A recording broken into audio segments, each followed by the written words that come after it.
I'd like to talk about a project which I worked on with a school in Shropshire. The idea was that we've got a national nature reserve there, a fantastic bit of hill country called the Stiperstones. We have a rural secondary school which has this wonderful natural resource all around it, and we decided to combine the two. The Stiperstones was celebrating it's a large nature reserve and was celebrating its 25th anniversary. It's managed by Natural England, and the idea is that the school takes part to somehow in the 25th anniversary of the designation of this national nature reserve. This actually somehow combines lots of things that Tony's already talked about. It's really interesting because the idea was to get 30. Well, there are various people involved in this. Let's talk about the nature reserve first. We'll talk about the Stiperstones very briefly. It's an area of hill country next to the Welsh borders up in Shropshire.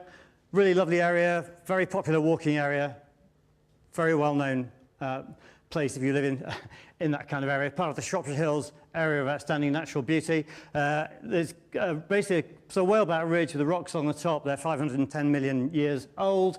The highest point here is 536 meters above sea level, which is about 1,700 feet. So it's quite a big hill in general terms.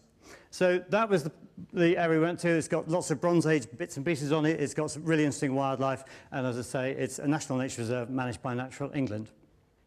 It's also a very wild and rather atmospheric place. It doesn't look like it in this picture, but if you see it on a different sort of day, it can become quite a different place very quickly. And there are various adults involved in this, or grown-ups, or whatever, people beyond school age who are involved in this project.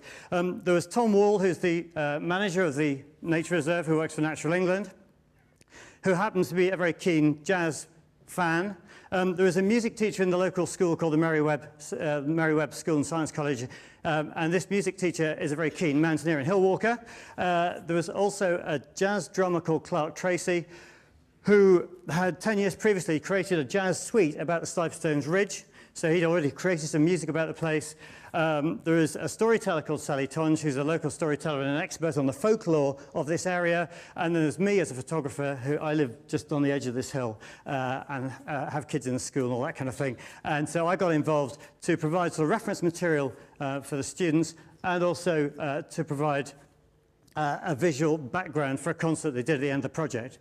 And the idea was to take 30 sort of musically inclined secondary school kids aged between 12, and I use the word kids, it's probably not very politically correct, but anyway, youngsters between the age of 12 and 15, take them up this hill for a day, and they had to come down and then create a number of pieces of jazz music as a result of this day. So it's using a landscape to inspire creative, sort of artistic endeavor.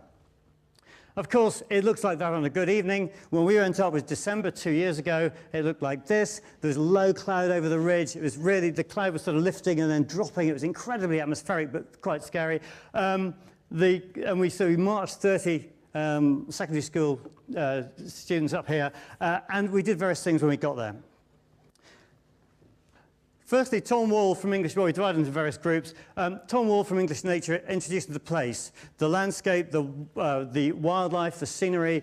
He gave them various berries to eat, sort of bilberries, crowberries, you know, all that kind of stuff. Talked to them a bit about the geology, and basically introduced them to the nature of the place. He's played the various red grouse recordings, got them to sort of bury themselves in the heather and pretend they were grouse, all that kind of thing. So just sort of involved himself in the nature, geology of the place.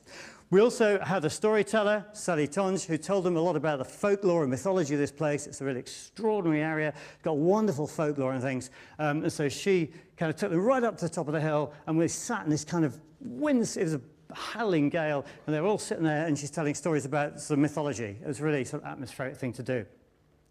And crucially on this project, these students have to have time to think. And so we just gave them time to just sit on their own, just to absorb the atmosphere of the place. And that was going to be part of the inspiration for the music they played. We provided them with chairs for this purpose, obviously. We have one here. And the other minor consideration, as ever, you know, when you're just sitting on a hillside in the middle of December, is health and safety. But that kind of went out the window. And the amazing thing is actually, as we came down from the hill at the end of the day, the sort of this grey cloud just parted, and we had these phenomenal sort of rays of light coming through. And you know, it's so much more exciting than a sunny day. You know, a sunny day, it's kind of boring. Well, it's lovely, but it's not so exciting. But on a day like this, when you're trying to inspire youngsters and trying to make them think creatively, it's fantastic. So what do you do then? Well, then we get this jazz drummer, who you can see on the right here, Clark Tracy, who with his who wrote music about the hills himself 10 years previously. We get him up to the school the next day from London, where he lives, and he helped the students kind of decide what themes they wanted to use, how they wanted to compose music, and to sort of kick-start the composition process. Then they had about 3 months, and Clark visited a couple of extra times, where they sat in their practice rooms and they had to work out a theme, work out a piece of music, and then we had a concert at the end of it where they all played their music.